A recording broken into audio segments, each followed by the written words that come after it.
Se espera que 6 de cada 10 personas salgan a comer al menos una vez por semana. Nuestra primera pregunta es: de cada 10 personas, ¿cuántas se espera que coman al menos una vez por semana? Y se nos dice que 6 de cada 10 personas saldrán a comer al menos una vez por semana y, por lo tanto, de cada 10 esperamos que salgan a comer 6 personas al menos una vez por semana.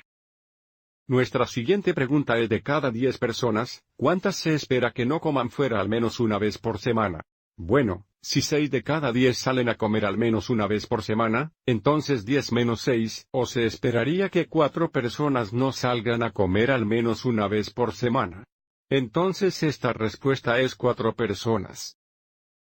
Y estas dos preguntas siguientes tratan sobre las probabilidades, donde las probabilidades a favor de un evento son iguales a la proporción del número de resultados favorables a el número de resultados desfavorables. Y las probabilidades en contra de un evento es igual a la relación entre el número de resultados desfavorables y el número de resultados favorables. Entonces, nuestra siguiente pregunta es: ¿cuáles son las probabilidades a favor de que una persona coma al menos una vez por semana? Entonces, esta será la proporción del número de personas que comerían al menos una vez por semana a la cantidad de personas que no comerían al menos una vez por semana. Entonces, la relación sería de 6 a 4, y podemos expresar una relación de 3 maneras. Podemos expresarlo en fracciones usando 2 puntos, como vemos aquí, y también usando la palabra to.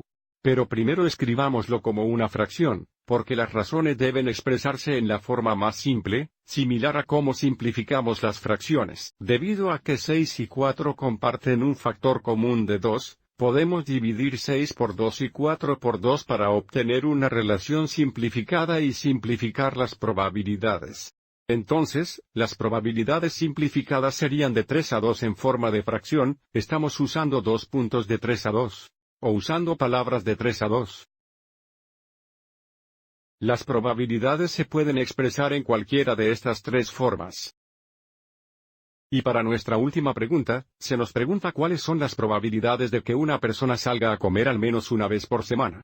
Entonces, esta sería la proporción: el número de personas que no comen al menos una vez por semana, al número de personas que sí comen al menos una vez por semana. Entonces esta proporción sería de 4 a 6. Lo que simplifica. Entonces la razón simplificada es 2 a 3 como fracción, usando 2 puntos o usando la palabra to. Entonces, lo más importante para recordar es que estamos hablando de probabilidades. Estamos comparando ya sea favorable a desfavorable o desfavorable a favorable, y recuerda, cuando estamos hablando de probabilidad, comparamos el número favorable de resultados con el número total de resultados. Por lo tanto, esta pregunta no se hace, pero la probabilidad de que una persona coma al menos una vez por semana, digamos que la probabilidad de sería igual a 6 dividido por 10. El número total de resultados, que es una fracción, se simplifica a 3/5, que también se puede expresar como un decimal como 0.6, o como un porcentaje como 60%. Por lo tanto, es importante saber la diferencia entre probabilidad y probabilidades. Espero que hayas encontrado esto útil.